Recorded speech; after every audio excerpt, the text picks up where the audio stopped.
ಸ್ನೇಹಿತರೆ ನಮಸ್ಕಾರ. ನಾನು ಡಾಕ್ಟರ್ ಜಯಗೋವಿಂದ ಉಕ್ಕಿನಡ್ಕ ಆಯುರ್ವೇದ. ಇವತ್ತು ನಾವು ಈ ಆಪ್ತಸ್ ಅಲ್ಸರ್ ಅಥವಾ ಬಹಳಷ್ಟು ನಾವು ನಿತ್ಯ ನೋಡುವಂಥ ಬಾಯಿ ಹುಣ್ಣಿನ ಸಮಸ್ಯೆ, ಇದರ ಬಗ್ಗೆ ಸ್ವಲ್ಪ ತಿಳ್ಕೊಳ್ಳೋಣ. ಬಾಯಿ ಹುಣ್ಣೆಂದಾಕ್ಷಣ ಎಲ್ಲರೂ ಹೋಗಿ ತಗೊಳ್ಳುವಂಥದ್ದು B complex, vitamin B12 deficiency, ಅದರಿಂದ ಬರುವಂಥ ಒಂದು ಸಮಸ್ಯೆ ಅಂತ ಹೇಳಿ. ಆದರೆ ಬಹುತೇಕ ಸಂದರ್ಭದಲ್ಲಿ ಈ ಕಲ್ಪನೆ ತಪ್ಪು.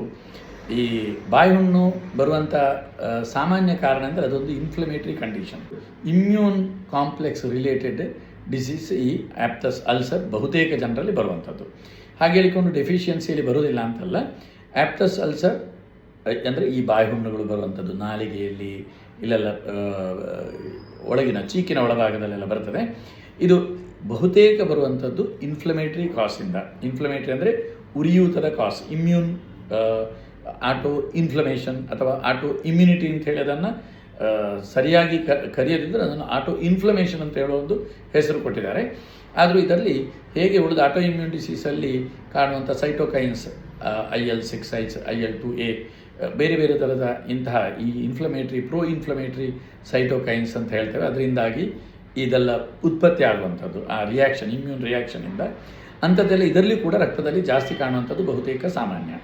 ಹಾಗೆ ಇದರಲ್ಲಿ ಮೇಜರ್ ಮತ್ತು ಮೈನರ್ ಟೈಪ್ನಲ್ಲಿ ಬರ್ತದೆ. ಮೈನರ್ ಟೈಪ್ ಅಂದರೆ ಅದು ಬಂದರೆ 10-14 ದಿವಸದಲ್ಲಿ ಏನು ಔಷಧಿ ತಗೊಂಡ್ರೂ ಹೊರಟು ಹೋಗಿ ಬಿಡ್ತದೆ.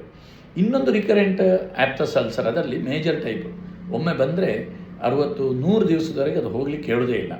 ಅದನ್ನು ಮೇಜರ್ ಆಪ್ತಸ್ ಅಲ್ಸರ್ ಅಂತ ಹೇಳುವಂಥದ್ದು. ಸೊ ಇದರಲ್ಲಿ ಹೆಚ್ಚಿನವರಲ್ಲಿ ಕಾಣುವಂಥದ್ದು ಒಂದು ಆಗ ಹೇಳಿದಾಗೆ ಇನ್ಫ್ಲಮೇಟರಿ ಕಾಸ್, ಡೆಫಿಷಿಯನ್ಸಿಯಿಂದ ಬರ್ತದೆ. Iron deficiency, folic acid deficiency, vitamin B12 deficiency, vitamin C deficiency, mall nutrition, ಇಂಥ ಕಾರಣದಲ್ಲಿ ಕೆಲವೊಮ್ಮೆ ಕಾಣ್ಬೋದು. ಹಾಗೆ ಇನ್ನು ಕೆಲವೊಂದು ಡ್ರಗ್ಸ್, ಪೇಯ್ನ್ ಕಿಲ್ಲರ್ಸ್ ತಗೊಂಡಾಗ ಎಷ್ಟೋ ಜನ ಹೇಳ್ತಾರೆ ಕಾಣ್ಬೋದು. ಹಾರ್ಮೋನಲ್ ಇನ್ಫ್ಲೂಯೆನ್ಸಿಂದ, ಪೀರಿಯಡ್ಸ್ ಟೈಮಲ್ಲಿ ಕೆಲವರು ಹೇಳ್ತಾರೆ ಬಾಯಿ ಹುಣ್ಣು ಜಾಸ್ತಿ ಇರ್ತದೆ. ಸೆಕ್ಸ್ ಹಾರ್ಮೋನ್ಸಿಂದ ಕೆಲವೊಮ್ಮೆ ಅದು ಏರುಪೇರಾದಾಗ ಬಾಯಿ ಹುಣ್ಣು ಕಾಣ್ಬೋದು. ಹಾಗೆ ಇನ್ನೂ ಕೆಲವೊಂದು ಸ್ಟ್ರೆಸ್, ಸೈಕಲಾಜಿಕಲ್ ಸ್ಟ್ರೆಸ್ಸಿಂದ, ಕೆಲವೊಂದು ತೀವ್ರ ಥರದ ಇನ್ಫೆಕ್ಷನ್ ಬಂದು ಹೋಗುವಾಗ ಇದು ಸ್ಟ್ರೆಸ್ಸಿಂದ, ಅದು ಆಕ್ಸಿಡೇಟಿವ್ ಸ್ಟ್ರೆಸ್ ಇತ್ಯಾದಿಗಳಿಂದ ಈ ಬಾಯಿ ಹುಣ್ಣು ತಕ್ಷಣಕ್ಕೆ ಬರಬಹುದು. ಹಾಗೆ ಈ ಬಾಯಿ ಹುಣ್ಣು ಬರುವಂಥದ್ದು ಹೆಚ್ಚಾಗಿ ಅದಕ್ಕೆ ಒಂದು ಫ್ಯಾಮಿಲಿ ಹಿಸ್ಟ್ರಿ ಇರ್ತದೆ. ಎಷ್ಟೋ ಕುಟುಂಬದ ಮಂದಿಗಳಿಗೆ ಅದು ಕಾಣುತ್ತದೆ. ಮತ್ತು ಇದು ಬಂದಾಗ ಸಾಧಾರಣ ನಾಲಿಗೆಯಲ್ಲಿ, ಬಾಯಿಯಲ್ಲಿ ತುಂಬ ಬಂದರೆ ಮಾತನಾಡಲಿಕ್ಕೆ ಆಗೋದಿಲ್ಲ. ಇವತ್ತು ನೆನಪಾಗಲಿಕ್ಕೆ ಒಂದು ಕಾರಣ, ಇವತ್ತೊಬ್ಬರು ಪೇಷಂಟ್ ಬಂದವರು ಸುಮಾರು 2018ರಲ್ಲಿ 12 ವರ್ಷದ ಬಾಯಿ ಹುಣ್ಣಿಂದ ಬಳಲ್ತಿದ್ದವರು. ನಾಲಿಗೆಯಲ್ಲಿ 10-12 ಹುಣ್ಣುಗಳು ಜೊತೆಯಲ್ಲಿ ಬರ್ತಿತ್ತು, ತಿಂಗಳುಗಟ್ಟಲೆ ಹೋಗ್ತಿರಲಿಲ್ಲ. ವೈಟಮಿನ್ ಟ್ಯಾಬ್ಲೆಟ್ಗಳು, ಅಲೋಪತಿ ಟ್ರೀಟ್ಮೆಂಟ್ಗಳು, ಈ ಥರ ಎಲ್ಲ ಟ್ರೀಟ್ಮೆಂಟ್ಗಳು ಮಾಡಿ ಅವರು ಸುಸ್ತಾಗಿ ಹೋಗಿದ್ದರು. ಅಂತಹ ಸಂದರ್ಭದಲ್ಲಿ ಅವರು ಬಂದು ನಮ್ಮಲ್ಲಿಂದ ನಾವು ಈ ಆಟೋ ಇಮ್ಯೂನ್ ಅಥವಾ ಆಟೋ ಇನ್ಫ್ಲಮೇಟ್ರಿ ಈ ಕಂಡೀಷನಲ್ಲಿ ನಾವು ಏನು ರುಮೆಟಾಯ್ಡ್ ಆರ್ಥ್ರೈಟಿಸ್ ಇರ್ಬೋದು, ಅಥವಾ ಸೋರಿಯಾಸಿಸ್ ಇರ್ಬೋದು, ಅಥವಾ ಬೇರೆ ಎಷ್ಟೋ ಆಟೋ ಇಮ್ಯೂನ್ ಡಿಸೀಸಲ್ಲಿ ನಾವು ಯಾವ ರೀತಿಯಲ್ಲಿ ಚಿಕಿತ್ಸೆಯನ್ನು ಮಾಡ್ತೇವೋ ಅದೇ ಕಾನ್ಸೆಪ್ಟ್, ಅದೇ ಪ್ರಿನ್ಸಿಪಲನ್ನು ಹಿಡ್ಕೊಂಡು ಅವರಿಗೆ 3 ವರ್ಷದ ಚಿಕಿತ್ಸೆಯನ್ನು ಆವಾಗ ಕೊಟ್ಟಿತ್ತು. 16, 17, 18 ಹಾಗೆ 3 ವರ್ಷ ಮಾಡಿದ್ದಾರೆ ಅವರು. ಮಾಡಿದ ನಂತರ ಇವತ್ತು ಬಂದಿದ್ದಾರೆ. ಇವತ್ತು ಪುನಃ ಉಲ್ಬಣ ಆಯಿತು ಅಂತ ಬರಲಿಲ್ಲ. ಈಗ ಸ್ವಲ್ಪ ಅವರಿಗೆ ಅದಾದ ನಂತರ 3 ವರ್ಷದ ಚಿಕಿತ್ಸೆಯ ನಂತರ ಆ ಬಾಯಿ ಹುಣ್ಣು ಅಂತ ಹೇಳುವಂಥದ್ದು ಮರೆತು ಹೋದಾಗ ಆಗಿತ್ತು. ಈಗ ಅವರಿಗೆ ಪ್ರಾಯ ಬಹುಶಃ 40. ಅವರಿಗೆ ಪ್ರಾರಂಭ ಆಗಿದ್ದೇ ಅದು ಯೂಶ್ವಲಿ ಇದು ಅಡೋಲೆಸೆನ್ಸಲ್ಲೆಲ್ಲ ಸ್ಟಾರ್ಟ್ ಆಗ್ತದೆ, 25-26ರಲ್ಲಿ ನಿಲ್ಲುವಂಥದ್ದು ಎಷ್ಟೋ ಜನರಿಗೆ. ಇವರಿಗೆ ಪ್ರಾರಂಭ ಆದದ್ದೇ ಮತ್ತು ನಮ್ಮಲ್ಲಿ ಬಂದು ಇವಾಗ ಸಾಮಾನ್ಯ ಒಂದು 6 ವರ್ಷ 7 ವರ್ಷದ ಗ್ಯಾಪ್, ಕಂಪ್ಲೀಟ್ ಬಾಯಿ ಹುಣ್ಣೇ ಇಲ್ಲದ ಗ್ಯಾಪ್ ಇರ್ತಿತ್ತು. ಆದರೆ ಈಗ ಕೆಲವು ದಿವಸದಿಂದ ಹೌದಾ ಅಲ್ವಾ ಅಂತ ಕೆಲವೊಮ್ಮೆ ಸಣ್ಣ ಅದರ 1-2 ನಾಲಿಗೆಯಲ್ಲಿ ಬಾಯಿ ಹುಣ್ಣು ಬಂದಿದೆ ಅಂಥೇಳಿ, ಇನ್ನು ನಾನು ಜೋರಾಗಲಿಕ್ಕೆ ಕಾಯುವುದಿಲ್ಲ ಅಂಥೇಳಿ ಬಂದು ಇವತ್ತು ಔಷಧಿ ತಗೊಂಡು ಹೋಗಿದ್ರು. ಯಾಕೆಂದರೆ ನಮಗೆ ಕೆಲವೊಮ್ಮೆ ಪೇಷಂಟ್ಸ್ ತಗೊಂಡು ಹೋಗ್ತಾರೆ, ಅವರು ಗುಣ ಆಯಿತು ಅಂತ ನಿಲ್ಲಿಸ್ತಾರೆ. ನಮಗೆ ಅದರ ನಂತರ ಎಷ್ಟು ವರ್ಷಗಳ ತನಕ ಮರುಕಳಿಸಿದೆ ಇಲ್ಲ ಅಂತ ಗೊತ್ತಾಗೋದು ಹೀಗೆ ಪುನಃ ಬಂದಾಗ ಅವರು.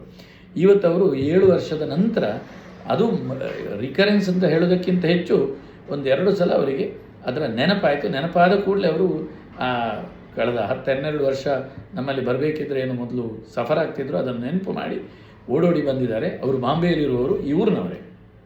ಹಾಗೆ ಅವರು ಇವತ್ತು ಅದನ್ನು ಔಷಧಿಯನ್ನು ಪುನಃ ತಗೊಂಡು ಹೋಗಿದ್ದಾರೆ. ಬಹುಶಃ ಅವರಿಗೆ ಈ ಸಲ 2, 3, 4 ತಿಂಗಳು ತಗೊಂಡ ನಂತರ ಮತ್ತೆ 6 ತಿಂಗಳವರೆಗೆ ಬೇಕಾಗುವುದು. ನಂತರ ಆ ಚಿಕಿತ್ಸೆಯನ್ನು ಮುಂದುವರಿಸುವಂಥ ಅಗತ್ಯ ಬರಲಿಕ್ಕೆಲ್ಲ ಸಂಪೂರ್ಣ ಹೋಗ್ಬೋದು. ಅದು ಹೆಚ್ಚಾಗಿ ಈ ರೀತಿಯಲ್ಲಿ ನಮಗೆ ಆಪ್ತಸ್ ಅಲ್ಸರ್ ಅವರಲ್ಲಿ ಬಹಳ ಗಂಭೀರವಾಗಿದ್ದವರು ಬಂದದ್ದು.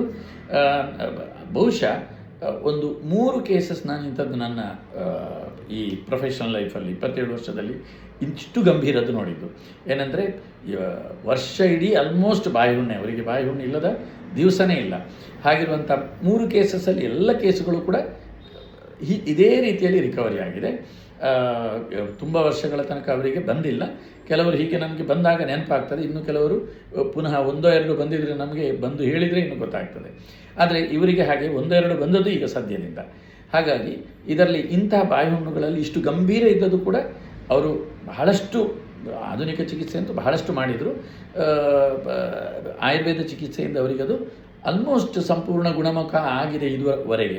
ಇದನ್ನು ನಾನು ಆಟೋಇಮ್ಯೂನ್ ಡಿಸೀಸಲ್ಲಿ ಹೇಳಲಿಕ್ಕಿದೆ, ಅದನ್ನು ಸಂಪೂರ್ಣ ಗುಣಮುಖ ಅಂತ ಹೇಳುವಂಥ ಶಬ್ದ ಅಲ್ಲಿ ಅಷ್ಟು ಚೆನ್ನಾಗಿ ಹಿಡಿಯುವುದಿಲ್ಲ. ಯಾಕೆಂದರೆ ಅದು ಕೆಲವೊಂದು ಸ್ಟ್ರೆಸ್ಗಳಿಂದ ಪುನಃ ಬರ್ಬೋದು, ಬಂದಾಗ ಕೆಲವೊಮ್ಮೆ ಪುನಃ ಚಿಕಿತ್ಸೆ ಬೇಕಾಗ್ಬೋದು. ಇದು ಎಕ್ಸ್ಟ್ರೀಮ್ ಕೇಸಸ್ ಆಯಿತು. ಇನ್ನು ನಮ್ಮಲ್ಲಿ 100 ಕೇಸಸ್ ಬರುವುದು ಎಕ್ಸಾಮ್ ಟೈಮಲ್ಲಿ ರಾತ್ರಿ ನಿದ್ದೆ ಕೆಟ್ಟಾಗ ಬಾಯಿಹುಣ್ಣು ಶುರುವಾಗುವಂಥದ್ದು, ಮನೆಯಲ್ಲಿ ಸ್ಟ್ರೆಸ್ ಇದ್ದಾಗ, ಎಕ್ಸಾಮ್ ಸ್ಟ್ರೆಸ್, ನಂತರ ಆಫೀಸ್ ಸ್ಟ್ರೆಸ್ಗಳು ಎಲ್ಲ ಇದ್ದಾಗ, ಆ ಸ್ಟ್ರೆಸ್ಸಿನ ತೀವ್ರತೆ ಜಾಸ್ತಿ ಆದಾಗ ಬಾಯಿಹುಣ್ಣು ಪದೇ ಪದೇ ಬರುವಂಥದ್ದು, ನಿದ್ದೆ ಕಡಿಮೆ ಆದಾಗ ಬಾಯಿಹುಣ್ಣು ಪದೇ ಪದೇ ಬರುವಂಥದ್ದು. ಇದೆಲ್ಲ ಇದೇ ಸಮಸ್ಯೆಗಳು. ಬಟ್ ಅದು ನಾನು ಹೇಳಿದಂಥ 2-3 ಕೇಸ್ ಅತಿ ಗಂಭೀರವಾದಂಥ ಕೇಸುಗಳು. ಅಂಥ ಕೇಸುಗಳು ಎಲ್ಲೂ ಇರೋದಿಲ್ಲ. ಆದರೆ ಇದೆಲ್ಲ ಸಾಧಾರಣ ಮಾಡರೇಟ್ ಕೇಸುಗಳು.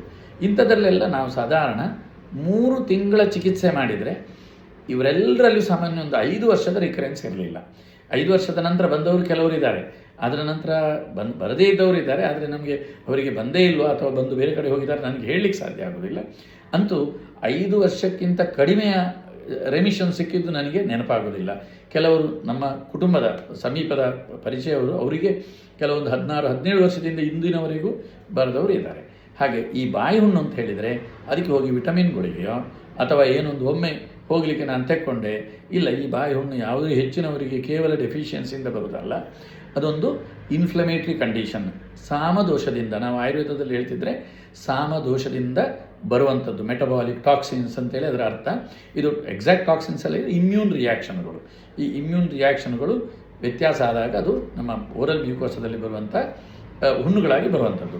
ಹಾಗೆ ಇದು ಆ್ಯಂಗ್ಯುಲಾರ್ ಸ್ಟೊಮೆಟೈಟಿಸ್, ಈ ತುಟಿಯ ಸೈಡ್ನಲ್ಲಿ IBD, inflammatory bowel disease, Crohn's disease, ulcerative colitis, non specific chronic colitis ಇದ್ದವರಿಗೆ ಬರ್ತದೆ. ಅದರ ಚಿಕಿತ್ಸೆಗೆ ನಾವು ಆ ಚಿಕಿತ್ಸೆಯನ್ನು, ಅದಕ್ಕಿರುವಂಥ ಚಿಕಿತ್ಸೆಯನ್ನು ಕೊಟ್ಟಾಗ ಇದು ಹೋಗ್ತದೆ. ಹಾಗೆ ಇದೆಲ್ಲ ಕೂಡ ಆಯುರ್ವೇದದಲ್ಲಿ ಅದು ಆಪ್ತಸ್ ಅಲ್ಸರ್ ಇರಲಿ ಅಥವಾ ಆ್ಯಂಗ್ಯುಲಾರ್ ಸ್ಟೊಮೆಟೈಟಿಸ್ ಅಂದರೆ ನಾನೀಗ ಹೇಳಿದಂಥ ಅದು ನಿಜವಾಗ್ಲೂ ಅದು ಇದು 2 ಸಂಗತಿಯೇ ಬೇರೆ. ಅದು ಎರಡಕ್ಕೂ ಕೂಡ ಆಯುರ್ವೇದ ಚಿಕಿತ್ಸೆ ಅತ್ಯಂತ ಸೂಕ್ತವಾದಂಥ ಚಿಕಿತ್ಸೆ. ಬಹುತೇಕ ಜನರಿಗೆ 3 ತಿಂಗಳ ಚಿಕಿತ್ಸೆ ಮಾಡಿದರೆ ಮತ್ತಿನ 5-10 ವರ್ಷಕ್ಕೆ ಅದು ಮತ್ತೆ ಮರುಕಳಿಸುವುದೇ ಇಲ್ಲ. ಸರಿಯಾಗಿ ಚಿಕಿತ್ಸೆ ಮಾಡಬೇಕು, ಜೊತೆಯಲ್ಲಿ ಕೆಲವು ಪಥ್ಯಪಾಲನೆಗಳು ಇರ್ತವೆ.